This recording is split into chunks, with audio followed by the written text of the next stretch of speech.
Okay, I'm recording. Yay. Let's hope I don't mess this one up. Right. Judging by how I'm going to title this video, which is probably going to make it obvious to what we're actually talking about, I have opinions about the new Netflix Nocturne show. And I want to preface this video by saying that if you like this show, if you enjoy what you saw or what you have seen, and you don't want any negative opinions, then you've unfortunately come to the very wrong place. I'm a huge Castlevania fan, and it's my nose just started running. I apologize. Anyway, but I this video was not scripted. I don't script any of my videos, but I recently got a Netflix account again, and so I originally had it way back. Oh God, 2016, 2017. It feels like, and I missed seasons 3 and 4 of the original Castlevania show, which I got on Blu-ray, first and second season. Because I'm an idiot who didn't. But recently I got a job at a local place, and I have some money now. I have money, guys. That's really cool. Different feeling than usual, certainly. But let me say that I caught up on season 3 and 4 of the original Castlevania Netflix show, and it was okay. It definitely took a left turn at Albuquerque and just kept going left. It wasn't bad by any stretch of the imagination. It was just different than what I had imagined. Let me just. I love Castlevania. I'm a huge fan. I think very highly of the entire franchise. And I wanted to do another one of these face videos because the last one made me feel really good. It was a video that I didn't expect a lot from, but I got some very positive feedback, and I think that, you guys like this, and I like this, so. And again, I hate being negative. I hate being negative. I've been in a negative space for a long time, and I've recently gotten out of that again. And so being negative is not my prerogative. I hate being negative, but I have opinions that I want to get off my chest, that I want to send out into the internet, into the endless abyss. Good Lord, why is my nose so runny? Anyway, but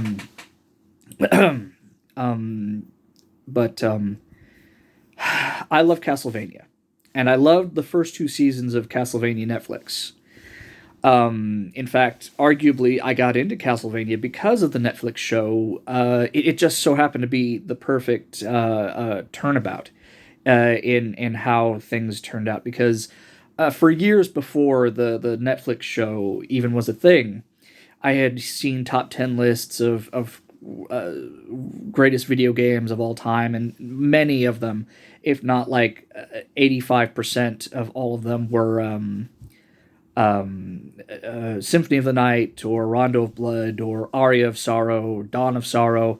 All these Castlevania games that I've come to enjoy and make some of my best video game memories from. But I got into Symphony of the Night just as the first trailers for the original Netflix show for Castlevania Season 1 was coming out. So I was very hyped. I was like, oh, cool. So I kind of readied myself with lore videos and other playthroughs of other older games, because the collections, I don't believe, had come out, or if they had, they were in a different form. But I do have all the Castlevania collections now. I've played all the games. I haven't beaten every one of them, but excuse me. But I digress. I'm a huge fan And I feel that Nocturne has done a disservice to the Castlevania name. Now, I will say again, if you like Castlevania Nocturne, I'm not trying to take anything away from you. I'm not trying to persuade you to my opinion. You should never take someone else's opinion as gospel. You should form your own, and so on and so forth. And if you like the show, then I envy you because you found pleasure and enjoyment in something that I could not. Now, I believe a lot of that has to do with context, and as my last video was very much about context for certain things. Um,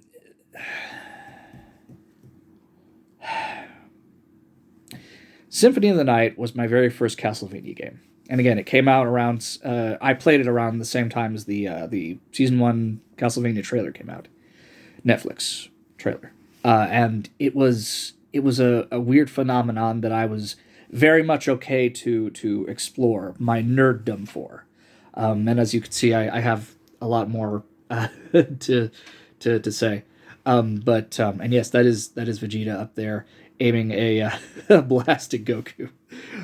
Super Saiyan 4 versus original versus Frieza Super Saiyan. For anyone who's interested, I wish I could show them much more better, but I don't want my head to be taking up everything. I am recording this again on my phone. I apologize. I don't have any headphones, but that's next on my list when I get my next paycheck.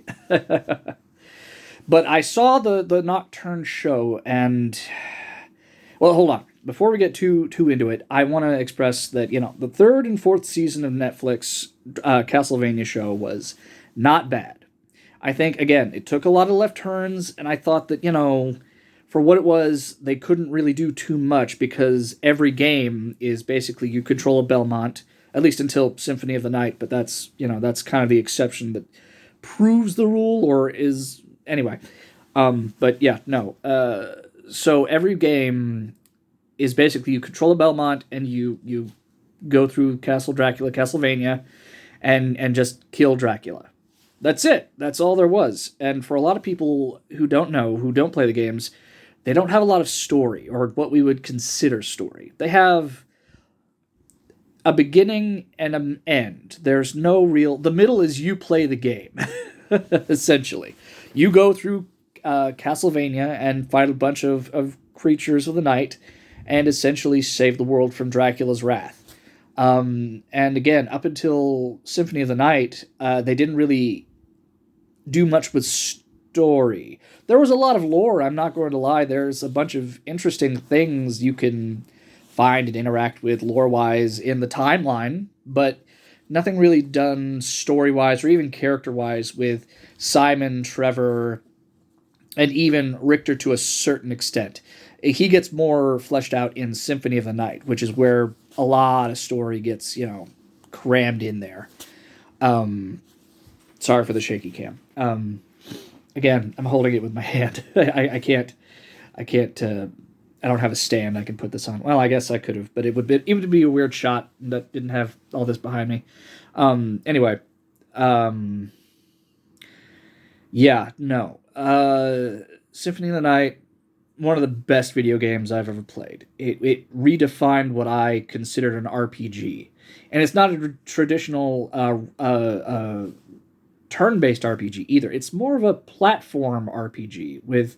It doesn't have turn-based. It's very in the moment. You see an enemy, you go up, you hit it. And it's very much... And very much a platformer, which I didn't know if I even liked at the time. But it proved itself in droves. Sorry. Very awkward setup. Very new setup. But, so, Season 4 was a bit of a return to form, in my opinion. Season 3 was very much meandering, very much... But it kind of needed that to solidify some of these characters. I wish Alucard would have stayed with Trevor and, learned about humanity a little more, but it's what it is. He had his own character arc that I guess was resolved. Maybe. I don't know. Season 3 was weird, man. Season 4 was a little better. They fought Death, which I thought was a missed opportunity from the beginning of the season 2 anime. Death in the games is a staple enemy that is like Dracula's number 2. Number 2 guy. Death himself is Dracula's servant, like in the games. So it's very much like, oh shit, Dracula's like a big deal. It isn't just that he gets, an army of vampires every time he resurrects and, tries to take over the world. No, he is in such bad straits that he recruits demons from hell and death itself, like the manifestation of death, both physical and everything else you can think of. Like, it's there. And like, death is Dracula's bitch in the games. It's not the case in the anime. Missed opportunity. Big missed opportunity if I could ever criticize season 2 at all. But that would be it. That and the fact that Trevor doesn't actually kill Dracula. He's canonically, at least in the games anyway, the first Belmont to ever fight and defeat Dracula in the timeline. So, that kind of takes away from a lot of things. And if they ever do adapt a Symphony of the Night version in the anime, then the ending of season 2 from the original Castlevania series is just gonna be a retread, because he's already defeated Dracula almost single-handedly, which is, again, here or there. I loved the animation, but that's a big gripe for me in season 2 of Castlevania anime. Now that that's all being said,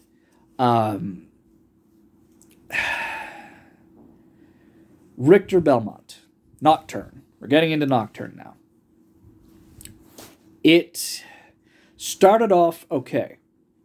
I thought that Richter's mom was...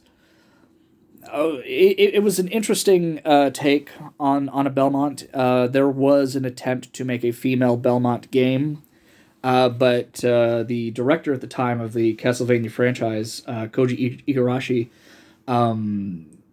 he kind of was like, yeah, but no, because they kind of wanted to push a romance between, the female Belmont and Dracula. And Koji Igarashi was like, yeah, no, but he's like the mortal enemy of the Belmonts, and Belmonts are the mortal enemy of Dracula. Like, that can't happen. And anyway, so that game became non-canon. You could still play it in one of the collections. I can't remember which one, but it's very interesting. Not even a bad game, if I'm being honest. Just a little... It was made for the, I think, Game Boy Advance, so it's a little old, but a lot of these games are old and still playable. Very, very playable. I highly recommend almost any of them if you're really that big of a fan. You'll get a lot out of it if you like the anime. If you like the anime, you'll love the games that they're based off of. But Nocturne, it did such a disservice to Maria and Richter. Annette is neither here nor there for me. I can take it or leave it. She's not the worst thing in the world. I will say she took up a lot more screen time than I wanted. This is supposed to be, the Richter show. Just like the previous series was the Trevor and Alucard show. But, and kind of a Dracula show in season 2, and then the Carmilla show and Isaac show are in season 4. That was weird. Anyway, I digress. A lot of characters. But Nocturne just wastes so much potential, in my opinion. They do almost nothing with the French Revolution setting they're in. Elizabeth Bathory was a character in the games, as much a character in real life and in fiction. She was the vampire, or at least the vampiric-like character, who drank the blood of virgins and bathed in it and tried to make herself youthful forever. They could have done so much more, but she had so little screen time. Her minions, the succubus vampire lady, the pink-haired chick, was more of a interesting character than she was. Orlok was a much better character than she was, and I didn't think that was possible. Orlok, interestingly enough, was a boss in Symphony of the Night. A lot of things come from Symphony of the Night in these Castlevania anime shows. But his inclusion got me interested, at least for a hot second, until they did. I mean, they made him gay, which I don't have a problem with. More diversity is, at the end of the day, kind of good. I say kind of because, again, they just. So much missed potential. So much missed potential in this show. And it.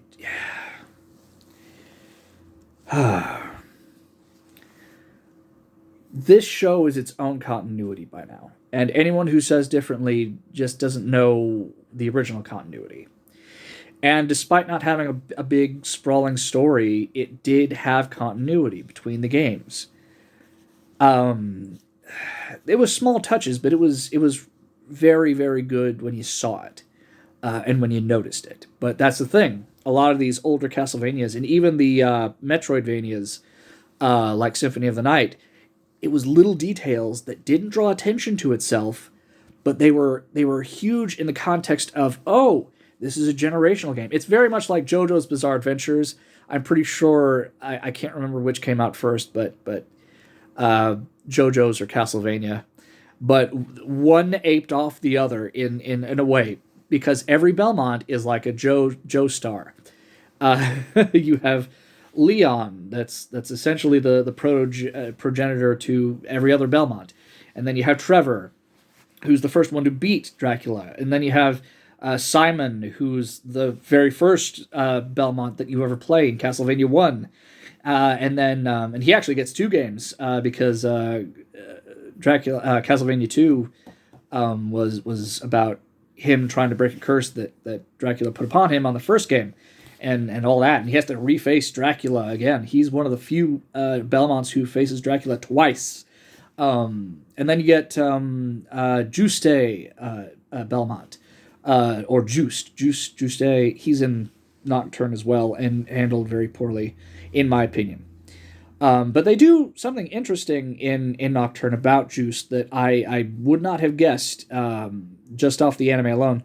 Another YouTuber, I can't remember the name, I've seen a lot of reviews for this show, but he pointed out that Juste actually is a version of him that had the bad ending of his game. This is that version of Juste. And that was interesting.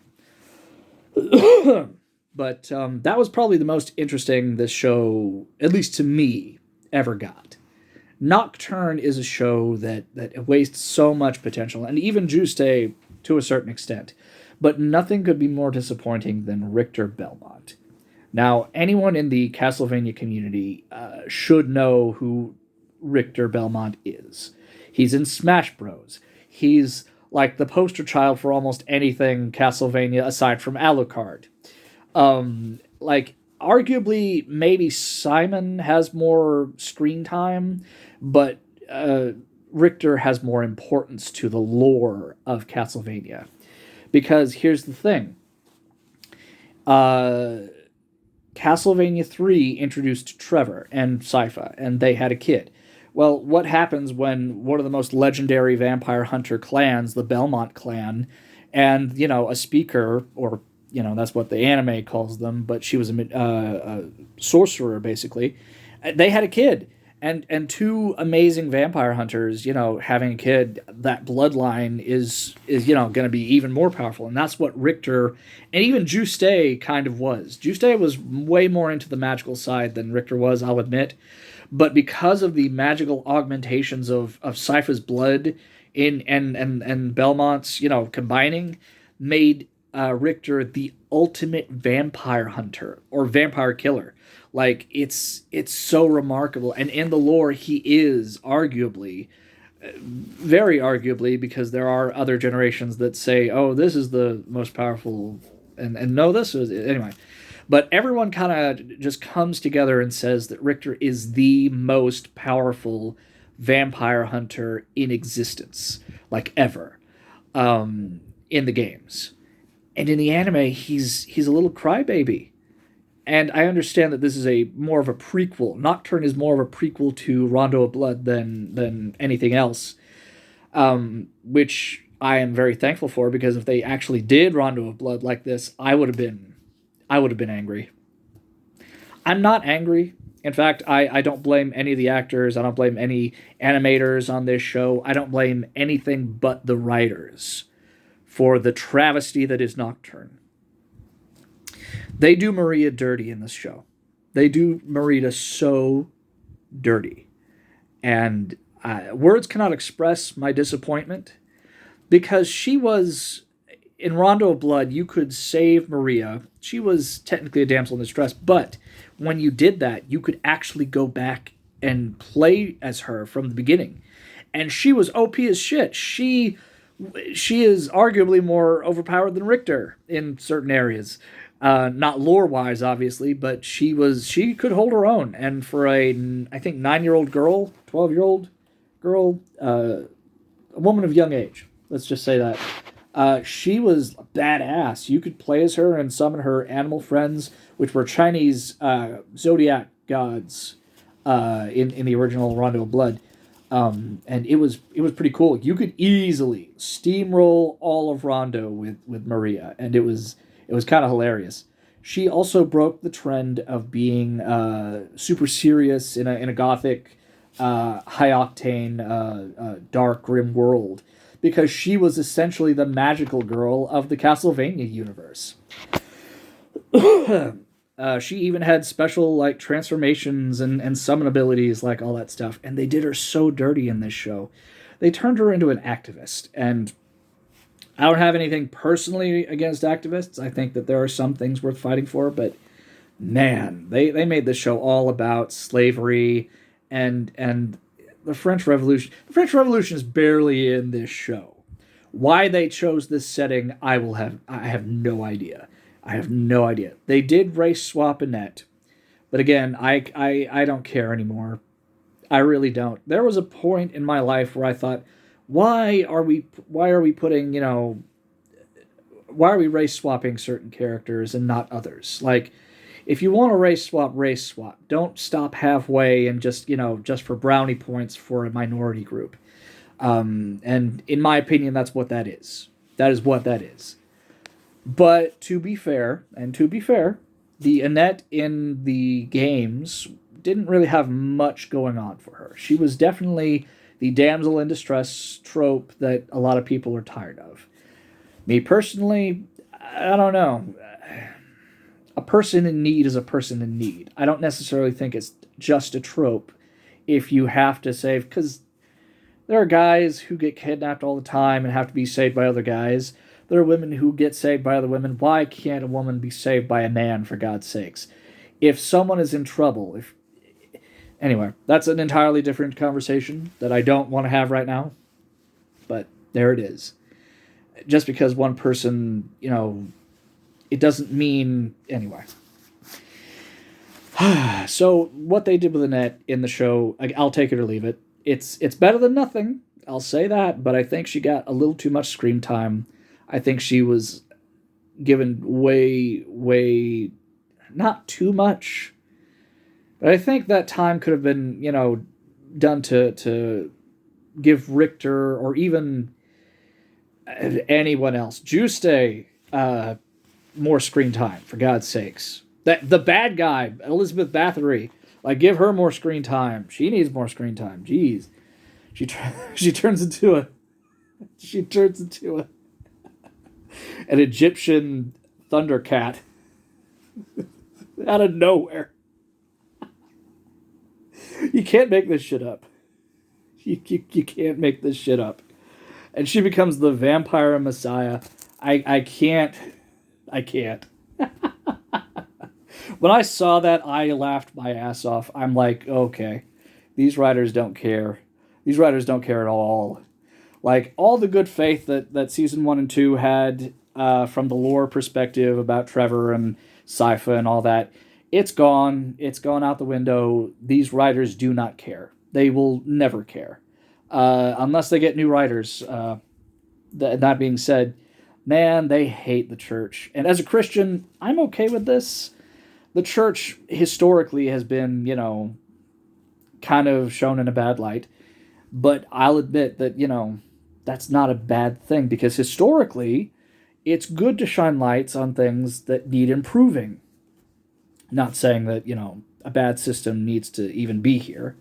But again, as a Christian myself, I don't necessarily think that my system is bad. Back then, it probably was the worst thing ever.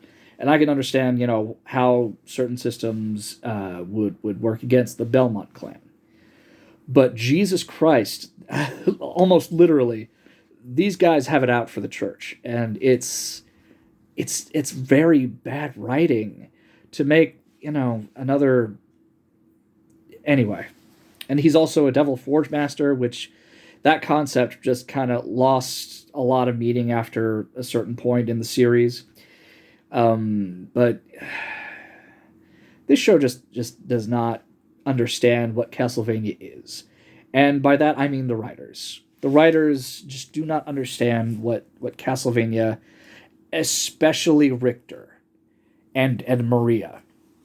Again, Annette's whatever. You can make her anything. You can make her Superwoman, which they essentially did. And honestly, it wouldn't really affect the story too much. I will say I do have a theory of why they made her darker skinned in this version. But I'll save that for a later date. But yeah, no. The only good thing I can really say is that the visuals were stunning. And Juste looked cool. And they had that one Castlevania song when Richter, got his power up. And then, lost later on. Only to be saved by Alucard at the end. God, I hate that ending. Like, if they'd want to do a Symphony of the Night anime, just do a Symphony of the Night anime. Just make it all about Alucard. Jesus Christ. Oh, my God. Nocturne, in my opinion, is a waste of time, a waste of effort, and a waste of these characters. These aren't... I'd almost say they aren't even the characters that we know and love from the games. But again, because they used the bad ending for Juste in this, it's its own timeline. It's not even following what we know as Castlevania anymore. If they want to double back and say and make a good adaptation of Rondo of Blood and then Symphony of the Night, I will be waiting with bated breath. But as far as I'm concerned, the first two seasons of the original Castlevania Netflix series were almost perfect. And arguably a very good entry point to the Castlevania series as a whole. But once you get in that hole, you notice a lot of flaws. I wish I could say that I love Castlevania, the Netflix series, as a whole. I wish I could say Nocturne was a good show. And to many, it is. And I don't want to take that away from you. Never let anyone tell you what you can or cannot enjoy. I love many things that some people would say, oh, that's cringe, or you have bad taste, or whatever. And you know what? Fuck those guys. I'm just here to voice my opinions. If you don't enjoy my opinions, you don't have to watch my videos. Again, I hate being negative. Watch the original series on Netflix. Oh my goodness. Oh my. You know what? Hold on. You want a show that I can recommend that a lot of people would enjoy, and a lot of people wouldn't. Wakfu. Wakfu. That is a show worth watching on Netflix. Now, I will say that it's an original French animation. Excuse me. It comes from France, but it has such a unique art style, and the visuals almost go beyond even Castlevania in terms of great animation. And how they pulled it off was fantastic. I'm not going to go too much into it, but if you want an entirely new franchise to get into, Wakfu is my recommendation to you. Anyone who's watching, on Netflix or what have you, Wakfu is definitely on my list, and I've watched it many times. So yeah, there that is. Castlevania Nocturne is, in my opinion, a disappointment. I'm not even mad. I'm really not. I may come off as very negative, but if I'm being honest, I was more mad that Trevor didn't kill Dracula in season 2, and I loved season 2. I don't know. I hope they do better next time, but if the writers are anything to go by, they're not going to learn their lesson. Here's hoping for a better season 2, but I'm not holding my breath. I don't know how to end videos, so I'm just going to say have a good day, and I hope to see you again. I like making these kinds of videos and just getting my opinions out there, and I like talking to you guys and getting some feedback. So yeah, I don't know what I'm going to talk about next or when I'm going to upload, but I have a bajillion things going on in my head, and I just wanted to get Nocturne out because it was recent, and I don't know, I had opinions. There was another guy who got turned into a demon by a forge master, and he sang opera. As far as I know, he's not from the games, and I don't know. He's just there. He does something. Missed opportunity. I don't know how to end videos, but anyway, goodbye.